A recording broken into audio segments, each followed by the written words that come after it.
বিভিন্ন জেলায় বিভিন্ন ডিস্ট্রিক্ট বিভিন্ন জায়গাত এইরকম যদি ওলামায়ে কেরাম বলে উদ্যোগ নেই তাইলে হ্যাঁ এই আপনার সুনামগঞ্জ থাকি দিরাই থাকি মৌলভীবাজার থাকি হবিগঞ্জ থাকি নবীগঞ্জ থাকি খানাইঘাট থাকি বিভিন্ন জায়গা থেকে আবার দরকার পড়ে না বিভিন্ন হ্যাঁ ঢাকা চিটাগাং নোয়াখালী বরিশাল দেশের বিভিন্ন জায়গা থেকে এবং একটু আগে আমিও খেয়াল করিয়া যাচ্ছি লাইফের মাঝে ইন্ডিয়া থেকে দেখিয়া তারা আফসোস করা কিলা নাই অনেক আইন ইন্ডিয়া বাংলাদেশে একটু সমস্যা থাকায় নাইলে প্রচুর রুগী আইলা অনেক। তো এই যে জিনিসগুলা এগুলো আমার কাছে খুবই পছন্দনীয় এবং তার কথাগুলো আমার অতি মূল্যবান মনে হয়েছে যে আমরা ওলামায়ে কেরাম যদি এইরকম উদ্যোগ নেই মানুষের সহযোগিতা করার চেষ্টা করি এটা কিন্তু মারাত্মক একটা সোয়াব। যার ফ্যামিলিতে এইগুলা হইছে হে ছাড়া আর দুনিয়া কেউ কইতে পারতো না। এই যে রুগীটার কষ্ট হয়েছে এই রুগীটার ছাড়া আর কেউ কইতে পারতো না। হুজুরে টাইম কালাম দিয়া আল্লাহর কালাম দিয়া তাই কইতে পারা যে রুগীটার কষ্ট হয়, কিন্তু রুগীটা কি আনমান কষ্ট করে এটা রুগীও কইতে পারবো। তো এর লাগি আমি অনুরোধ করবো লোকে তাল মিলাইয়া যে আমরা প্রত্যেকটা দেশে প্রত্যেকটা ডিস্ট্রিক্টে প্রত্যেকটা জেলাতে প্রত্যেকটা ঘরে ঘরে আল্লাহ তালার এইরকম আলিমকল আল্লাহ তালা যেন ফয়দা করিয়ে দিন আর সুস্থতা আল্লাহ তালা দান করেন। ধন্যবাদ হুজুরে, আর ধন্যবাদ আপনারা সবাই রে, আর ধন্যবাদ আমরা লাইফও যারা যুক্ত হয়েছেন তারারে অনুরোধ করবো তারা যেন বেশি বেশি করিয়া এই লাইফটারে কিংবা এই পেজরে শেয়ার করুন, বেশি বেশি মানুষের জানাশোনা হোক, মানুষে বুঝুক, মানুষে আগামীতে এই মানুষের সেবা করতে পারে। কুফরি কালাম থাকি কুফরি মারাত্মক জিনিস, এটা হলে খালা গাদু হইল নেখে। তো এগুলা কিন্তু মারাত্মক জিন দিয়ে পরিচালিত হয়। আর জিন ও ইনসান যদি আমরা মুসলমান বলে বিশ্বাস না করি তাহলে আমরা মুসলমানও থাকতাম না।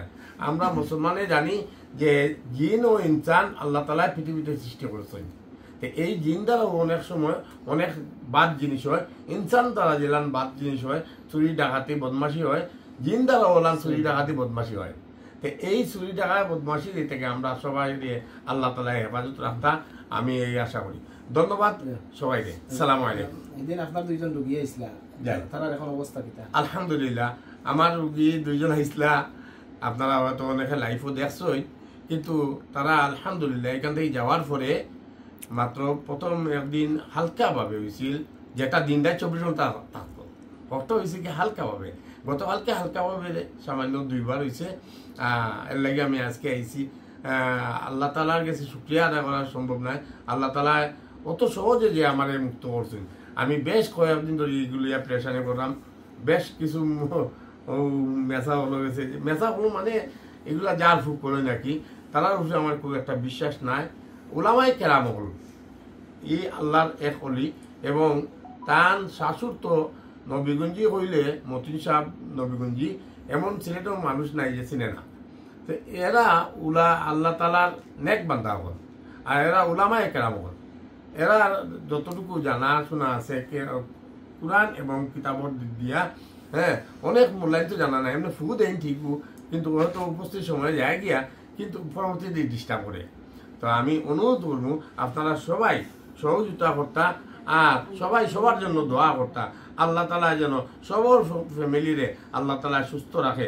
ও আমার বোন একজন তার হাজব্যান্ড বিদেশ থেকে তাই হয়তো খুব সাফার করা স্বাভাবিক ব্যাপার, বিদেশ থেকে সাফার করাটা খুব স্বাভাবিক।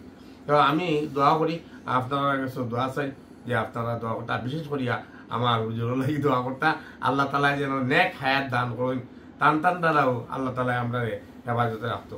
ধন্যবাদ সবাই। আলহামদুলিল্লাহ, শুক্রিয়া, জাযাকাল্লাহ। আমরা যে আলিয়া মাঠে তাফসির করি, খাদিমুল কোরআন পরিষদের তাফসির মাহফিল লাখ লাখ টাকা তাই খাদিমুল কোরআনকে ছাড় দিলে আচ্ছা সংস্থার পক্ষ থেকে দেওয়া লাগে না।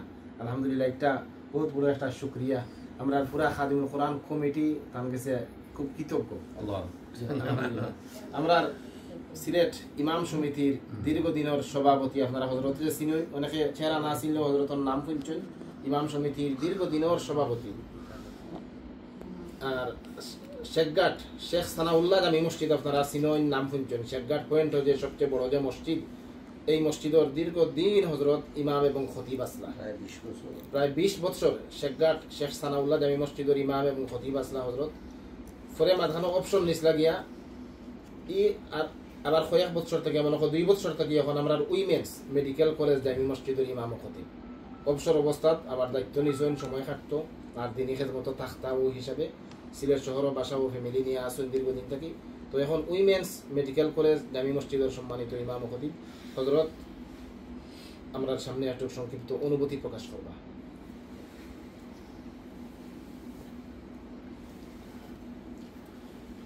আলহামদুলিল্লাহ রাব্বিল আলামিন والصلاة والسلام على سيد الأنبياء والمرسلين وعلى آله وأصحابه وأهل بيته أجمعين। সম্মানিত ভিউয়ার্স, সম্মানিত যারা দেখতেছেন দেশে এবং দেশের বাইরে, সবাইকেই মোবারকবাদ জানাই।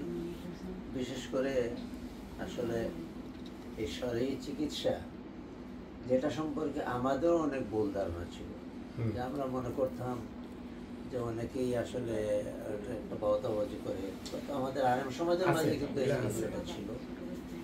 আলহামদুলিল্লাহ আসলে জয়নালউদ্দিন সাহেবের সাথে আমার পরিচয় হয়েছে গত বছরে ইবনে সিনার চেয়ারম্যান সাহেবের অফিসে। এরপরে ওনার সাথে মোটামুটি একটা সম্পর্ক, এবং ইমাম সমিতির আরেকজন সভাপতি ছিলেন ইহসান সাহেব, ইহসান সাহেবের সাথে পরিচয় হওয়া, এরপরে ওনার সাথে পরিচয় হলো, একসাথে চা খেলাম। তো আমার একটা ছোট বোন আসলে দীর্ঘদিন ধরেই আমার একটা সমস্যা দেখা যাচ্ছে। তো আমি শেষ পর্যন্ত শোনার পর আমি বললাম যে আমি এই জায়গায় নিয়ে যাব, এটাই আমার সবচেয়ে উত্তম হবে। এরপরে জয়নাল সাহেবের সাথে সরাসরি আমার ফোনে আলাপ করেছে, উনি বললেন চল নিয়ে আসে। অবশ্য আরেকদিন 1 মাস আগে এসেছিলাম ওকে নিয়ে, মোটামুটি উনি কিছু ব্যবস্থা দিয়েছেন। তো ব্যবস্থা দেওয়ার পরে একদিন সমস্যা হয়েছে, আর মোটামুটি বাকি সব ঠিক আছে। তো পরবর্তীতে 1 মাস পরে আসার জন্য বলছিলেন, এই হিসাবে আজকে নিয়ে আসছি। তো আলহামদুলিল্লাহ শুকরিয়া আদায় করি যে আসলে শারীরিকভাবে যে চিকিৎসা রুকাইয়ার মাধ্যমে হয়, এটা আমরা যদিও অনেক সময় হাদিসে পড়েছি ঠিকই, কিন্তু আসলে এটার প্রতি আমাদের কোনো আমলও ছিল না এবং অনেকটা বিশ্বাসও করতাম। আমরা মনে করতাম যে এটা ওই যে তাবিজ টাবিজ যেগুলো, এগুলো তো আসলে দৃষ্টিকোণ থেকে তো ভিন্ন ব্যাপার। যাই হোক, আসলে যে শরীরভাবেও আল্লাহ রসুলকে করেছেন রুকাইয়া, তা আল্লাহ রসুলের যে এই যে পদ্ধতিটা জয়নাল সাহেব যেটা করেছেন, এটা আমি মনে করি যে আসলে শরীর দৃষ্টিকোণ থেকে কোনো সমস্যা নেই, এবং এটার দ্বারা মানুষ ফায়দা পাচ্ছে অনেক মানুষ। আমি তো 2 দিন আসলাম, আসার পর তো যেটা দেখলাম যে এখানে তো শরীয়তের বাইরে কোনো কিছু নেই, শরীয়ত বিরোধী কোনো কিছু নেই। আল্লাহ রাব্বুল আলামিন ওনার হায়াত দান করুক, এবং ওনাকে যাতে এই ব্যবস্থাটা উনি যেন আরো ব্যাপকভাবে করেন। এই জন্য তো উনি মোটামুটি আসলে লাইভে দেন। অনেক সময় তো আমরা মনে করি যে আসলে এটা একটা ব্যবসা, কিন্তু উনি আসলে ব্যবসার উদ্দেশ্যে নয়, লাইভের মাধ্যমে উনি জানতে চান যে আসলে আমি শরীয়তের দৃষ্টিভঙ্গি থেকেই কিন্তু আমি এই কাজগুলো করছি। আপনারা দেখেন আসেন, এরপরে যারা রুকাইয়া করতে পারেন তারা যদি নিজেরাও করেন কোনো সমস্যা নেই, যদিও কিছুটা শর্ত সাপেক্ষ বিষয় আছে যে রুকাইয়ার বিষয়টা।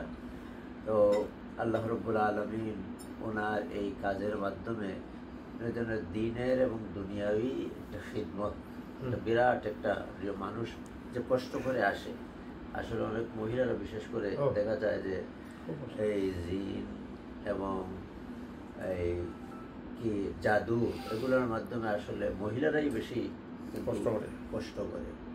এই যে আজকেও 2-1 মহিলার ব্যাপারে যেটা দেখলাম, তো আল্লাহ রাব্বুল আলামিন ওনার মাধ্যমে আশা করি যে আমরা এই ফায়দাটা হবে। আপনারা সবাই দোয়া করবেন, এবং আমরা যখনই যেখান থেকে দেখি আমরা যেন একটু আমলের দিক থেকে আমরা নিজেরাও আমল, এটা কিন্তু অনেকটা আমলের উপর নির্ভর করে। এই যে জিন জাদু সেগুলো কিন্তু আমলের মাধ্যমেই মানুষ এটা সরাতে পারে।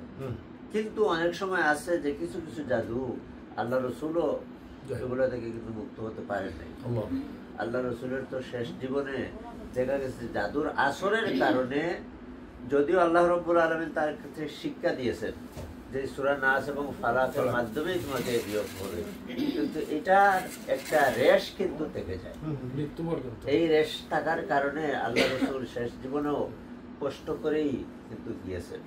এটা অনেক সময় দেখা যায় বলা হয়েছে যে আল্লাহ রসুলের ওই যে ইহুদি যেটা করেছিল সেটা যদিও উনি সুস্থ হয়েছেন ঠিকই, কিন্তু এরপরেও এটার একটা সবসময় ফিল করার কারণে আল্লাহ রসুল কিছু কষ্ট পেয়েছেন।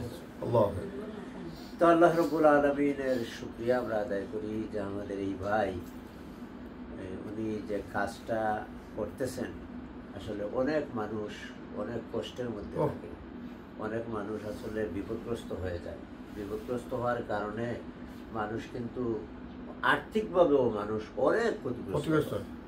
তো আল্লাহ রাব্বুল আলামিন যেন আমাদের এই ওসিলার মাধ্যমে, শরঈ মাধ্যমে যেন আমাদের যে সমস্ত ভাই এবং বোনেরা এই সমস্যাগ্রস্ত হচ্ছেন তাদেরকে আল্লাহ রাব্বুল আলামিন তাদের সহযোগিতার জন্য আমার ভাই যে কাজটা করতেছেন এটা যেন অব্যাহত রাখেন। এবং আমরা আশা করি যে যেখান থেকেই দেখতেছেন ওনারাও যদি রুকাইয়া সিস্টেম করতে পারেন, আলহামদুলিল্লাহ। উনি তো বলতেছেন যে শুধু আমার কাছে আসবেন, বিশ্বব্যাপী এটা একটা প্রসার হোক। জি জি, কারণ আপনার কাছ থেকে, সুনামগঞ্জ থেকে আসাটাও অনেক মানুষের জন্য কষ্টকর হয়ে যায়। এই মৌলভীবাজার থেকে আসাটাও আমরাও তো দেখলাম যে আমাদের সামনেই কিছু মৌলভীবাজারের লোক ছিল, সুনামগঞ্জ থেকে আসেন, এরপরে আসাম থেকেও অনেক ভাই কিন্তু আসছেন এবং আল্লাহ রাব্বুল আলামিন ওনার এই খেদমতকে আল্লাহ যেন কবুল করেন এবং আল্লাহ ওনার হায়াত তৈয়বা দান করুন। আমিন। আসসালামু আলাইকুম ওয়া রাহমাতুল্লাহি ওয়া বারাকাতুহু। শুকরিয়া, জাযাকাল্লাহ। হযরত আলহামদুলিল্লাহ খুব ভাগ্যবান আমার জানা মতো যে হযরত সাইদি সাহেবেরও সহবত পাইছে। আল্লামা শহীদ আল্লামা দেলওয়ার হোসেন সাইদি সাহেব রহমতুল্লাহি আলাইহির সহবত প্রাপ্ত হযরত আল্লাহ পাক রব্বুল আলামিন যেন হযরতের হায়াতের মধ্যে বরকত দেন। আর হযরতের দ্বারা আমরা সিলেটবাসী যে উপকৃত হয়েছি, বিশেষ করে ইমাম সমিতি গঠন করিয়া হযরতের যে খেদমত করছেন, ইমাম সাহেব যে খেদমত করছেন, আলহামদুলিল্লাহ এটার বদলা আল্লাহ কিয়ামতের দিন হযরতের দিবা ইনশাআল্লাহ। আর এই সমস্ত রুসিলায় হযরতের আল্লাহ পাক রব্বুল আলামিন ওই বয়স সুস্থতার সাথে সম্মানের সাথে আল্লাহ সালাইয়া দিরা। সবার প্রতি দোয়া রইল। শুকরিয়া, যে যেখান থেকে যুক্ত হয়েছেন সবার প্রতি।